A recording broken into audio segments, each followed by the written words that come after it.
Ahojte! V dnešnom videu sa dozviete, ako nainštalovať Minecraft Education. V dnešnej dobe, keď väčšina škôl má prístup k licenciám Microsoft 365 A3 pre zamestnancov aj študentov, je odpoveď na otázku, ako získame licencie na Minecraft Education, veľmi jednoduchá. Naša škola používa licencie Microsoft 365 A3 pre zamestnancov a študentov, a preto máme Minecraft Education automaticky k dispozícii. Minecraft Education je nielen hra, ale aj vzdelávací nástroj na podporu kreativity, tímovej spolupráce a kritického myslenia. No a ako získať aplikáciu Minecraft Education?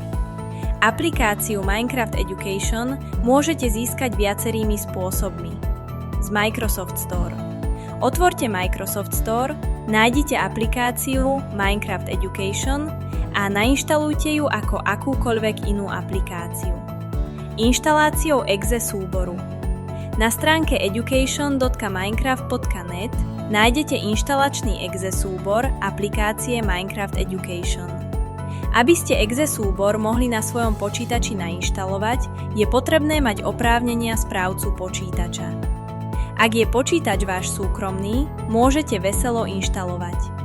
Ak je však počítač školský, tak by ste túto inštaláciu mali mať urobenú našim správcom IT.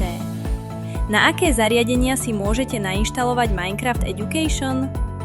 Aplikáciu Minecraft Education si môžete nainštalovať na Windows zariadenia, ako sú počítače, notebooky alebo tablety, ďalej na Android zariadenia, iOS zariadenia, a dokonca aj iPadOS zariadenia.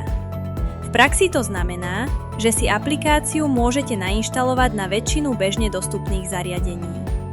Ako aplikáciu aktivovať? Po spustení aplikácie Minecraft Education vás aplikácia vyzve prihlásiť sa so svojím školským kontom.